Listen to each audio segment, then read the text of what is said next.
क्या बिहार सरकार यहां के 6 करोड़ युवाओं को भूल गई है? वह भूल गई कि बिहार के सबसे बड़े मुद्दों में से एक है रोजगार का मुद्दा। जिस नौकरी के सवाल को लेकर बिहार के नौजवान आए दिन सड़कों पर लाठियां खाते हैं, जिस नौकरी की तलाश में राज्य के युवा लगे हुए हैं, उस पर बजट सत्र में एक भी शब्द नहीं। जी हां, कल राज्य का बजट पेश करते हुए बिहार के उप मुख्यमंत्री सम्राट चौधरी ने 38 मिनट का भाषण दिया, लेकिन नौकरी शब्द का जिक्र तक नहीं किया। रोजगार को लेकर कोई घोषणा नहीं हुई, कोई बात नहीं हुई, जबकि यहां के युवाओं को उम्मीद थी कि बजट में नौकरी को लेकर नए स्तर पर प्रयास किए जा सकते हैं, लेकिन सब ढाक के तीन पार। यह सरकार इस बजट से क्या हासिल करना चाहती है, उनके पास क्या योजना थी और चुनावी साल में इस बजट के आखिर क्या मायने हैं? क्योंकि जहां से खड़ा होकर मैं देख पा रहा हूं, महिलाओं को छोड़कर सरकार के पास किसी भी वर्ग के लिए कोई ठोस योजना या घोषणा नहीं है। महिलाओं को लेकर भी कोई ऐसी घोषणा नहीं हुई जो गेम चेंजर साबित हो सकती हो। तो मूल सवाल तो यही है कि आखिर इस बजट से सरकार हासिल क्या करना चाहती है। इसका जवाब तो हम ढूंढेंगे ही, साथ ही क्या था इस बजट में खास, किस पर दिया सरकार ने सबसे अधिक ध्यान, और युवाओं के अलावा कौन है इस बजट से नाराज। आज की वीडियो में हम इसी पर विशेष बातचीत करेंगे और बताएंगे आपको कि इन सब का असर आने वाले बिहार विधानसभा चुनाव पर कितना पड़ने वाला है। नमस्कार, अभिवादन स्वीकार कीजिए आकाश आनंद का। आप देखना शुरू कर चुके हैं बिहार की राजनीति का सबसे सटीक, सबसे विस्तृत विश्लेषणात्मक कार्यक्रम, जिसका नाम है सियासी कहानियां। इससे पहले कि हम बिहार के बजट का चुनाव पर प्रभाव के बारे में बात करें, हम इस बजट के अहम पहलुओं पर एक नजर डालते हैं। बिहार सरकार ने वित्तीय वर्ष 2025-26 के लिए 3,17,000 करोड़ रुपए का बजट पेश किया है, जिसमें सबसे पहला फोकस महिलाओं पर किया गया है। महिलाओं के लिए कई नई योजना शुरू की गई है, जिनमें पिंक टॉयलेट, पिंक बस, जिम ऑन व्हील्स, महिला हाट, गरीब कन्याओं के विवाह के लिए कन्या मंडप, गर्ल्स हॉस्टल और ई रिक्शा की खरीद पर सब्सिडी शामिल है। कामकाजी महिलाओं के लिए सुरक्षित हॉस्टल की व्यवस्था की जाएगी और महिला सिपाहियों के लिए किराए पर कमरे उपलब्ध कराए जाएंगे। इन योजनाओं का मुख्य उद्देश्य आर्थिक रूप से कमजोर महिलाओं को रोजगार और सुविधाएं प्रदान करना है। किसानों के लिए भी कई घोषणाएं की गई हैं। राज्य की 21 कृषि उत्पादन बाजार समितियों को आधुनिक बनाया जाएगा, जिससे किसानों को बेहतर बाजार उपलब्ध हो सके। अरहर, मूंग और उड़द की दाल को न्यूनतम समर्थन मूल्य यानी एमएसपी पर खरीदने की घोषणा की गई। हालांकि एमएसपी की दर और खरीद की समय सीमा स्पष्ट नहीं की गई। इसके अलावा सभी प्रखंडों में कोल्ड स्टोरेज बनाए जाएंगे, जिससे किसानों को अपनी फसल के बेहतर भंडारण की सुविधा मिलेगी। सुधा डेयरी की तर्ज पर सभी प्रखंडों में तरकारी सुधा आउटलेट खोले जाएंगे, जिससे किसानों को अपने उत्पाद बेचने में आसानी होगी। इसके अलावा समस्तीपुर में गुड़ उत्पादन को बढ़ावा देने के लिए सेंटर ऑफ एक्सीलेंस की स्थापना की जाएगी। सभी नहरों और बांधों के किनारे सोलर प्लांट लगाने की योजना भी इस बजट में शामिल की गई। हालांकि 2 करोड़ बिजली उपभोक्ताओं के लिए कोई नई घोषणा नहीं की गई, यानी बिजली का रेट सामान्य रहेगा। पेट्रोल, डीजल और स्टाम्प ड्यूटी पर भी कोई बदलाव नहीं हुआ है। अब सवाल है कि राज्य के युवाओं को इस बजट में क्या मिला।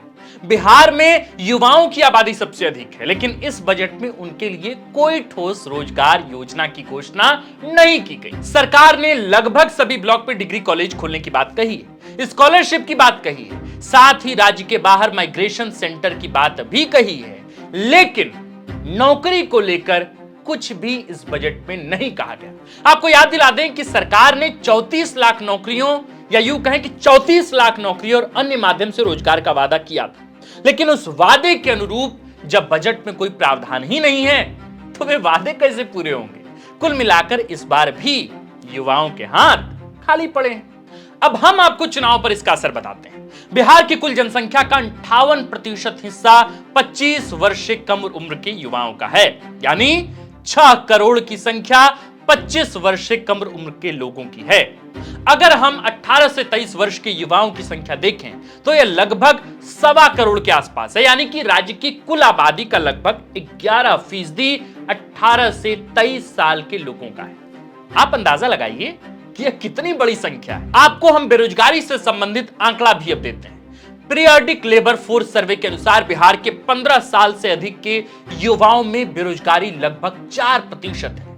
फिर भी युवाओं के प्रति सरकार की उदासीन रवैया क्या दर्शाती है? चुनावी साल में भी सरकार ने युवाओं के लिए कोई भी ऐसी घोषणा नहीं की कि युवा के बीच खुशी की लहर हो, लेकिन ऐसा कुछ भी इस बजट में नहीं है। इस बजट को चुनावी बजट नहीं कहा जा सकता। सरकार ने इससे चुनाव में फायदा उठाने का प्रयास किया है, ऐसा बिल्कुल नहीं लगता। लेकिन महिलाओं पर सरकार का ध्यान है, फोकस है, इस बात की पुष्टि हो रही है। महिलाएं केंद्र में रहेंगी, ये मैं अभी से कह देता हूं। पिछले कई राज्यों में महिलाओं के दम पर बनी सरकार ने बाकी पार्टियों को भी आश्वासन दे दिया कि महिला वोटरों को साधने से काम चुनाव में बन जाता है। लेकिन यह नहीं भूलना चाहिए कि जिन युवाओं की बात हम कह रहे हैं, कर रहे हैं, उनमें से लगभग आधी संख्या महिलाओं की भी है, यानी युवतियों की है। वो लड़कियां जो नौकरी की तैयारियां कर रही हैं और वे भी रोजगार के मुद्दे पर वोट करेंगी। ठीक है कि उनकी संख्या लड़कों से कम है, लेकिन जितनी है वोट तो वे भी देंगी, और देंगी तो रोजगार के मुद्दे पर ही देंगी। मेरे आकलन में एनडीए ने इस बजट को तैयार करने में बड़ी चूक की है।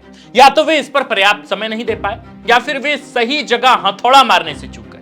हो सकता है कि इसकी भरपाई वे अपने घोषणा पत्र के माध्यम से करें, लेकिन अभी करते तो माहौल बिहार का कुछ और होता। क्योंकि सरकार में रहते हुए जो काम आप नहीं कर पाए, घोषणाओं के दम पर उन पर यकीन करना थोड़ा मुश्किल तो जरूर होता है। अन्य पार्टियों के सोशल मीडिया हैंडल पर इस बात को उठाया जा रहा है, वे रोजगार के मसले पर और भी मुखर होंगे, ऐसा मुझे लगता है। बिहार में युवाओं की संख्या सबसे अधिक है, इस लिहाज से युवाओं के पास सरकार बनाने की एक तरह से कहें तो चाबी है। उन्हें लेकर राजनीति होनी ही है, और एनडीए ने एक मौका बजट सेशन के दौरान गवा दिया है। राज्य की सियासत अब चुनाव की तरफ मुड़ गई है। सरकार या अन्य पार्टियों के हर फैसले और गतिविधि को अब चुनाव से जोड़कर देखा जाएगा। इस बजट से भी ऐसी ही उम्मीदें थी, लेकिन ऐसा हुआ नहीं। हालांकि नीतीश कुमार ने इस बजट की तारीफ खूब की है, उनका तारीफ करना बनता तो है, लेकिन बिहार के युवा इसे किस तरह से लेते हैं ये देखना भी बेहद अहम होगा। अगर आप भी नौकरी की तैयारी कर रहे हैं या रोजगार का मुद्दा आपके लिए भी अहम है, तो हमें कमेंट बॉक्स में लिखकर बताएं कि इस बजट को आखिर आप कैसे देखते हैं। आपकी क्या उम्मीदें थी इस बजट से जो पूरी नहीं हो पाई, या अगर हुई है तो वो भी बताएं। हमें आपके जवाब का इंतजार रहेगा। इस बार के बजट पर आप क्या सोचते हैं? क्या वाकई आपको लगता है कि इस बार का बजट चुनावी बजट था? हमें लिखकर बताएं। वीडियो को अंत तक देखने के लिए आप तमाम दर्शकों का बहुत बहुत शुक्रिया। हम यूं ही बिहार की राजनीति से संबंधित जानकारियां विश्लेषण के साथ आप तक पहुंचाते रहेंगे। आप हमारे इस प्रयास को बाकी अन्य लोगों तक पहुंचाने में हमारी मदद करें। फोर्थ पिलर बिहार परिवार को बड़ा करें, ताकि हम दोगुनी ताकत के साथ अपना काम कर सकें। आप देख रहे थे फोर्थ पिलर बिहार। मेरा नाम है आकाश आनंद, कैमरे के पीछे है नीरज, और इस कंटेंट रिसर्च को लिखा है हमारे प्रिय साथी विवेक आर्य ने। शुक्रिया।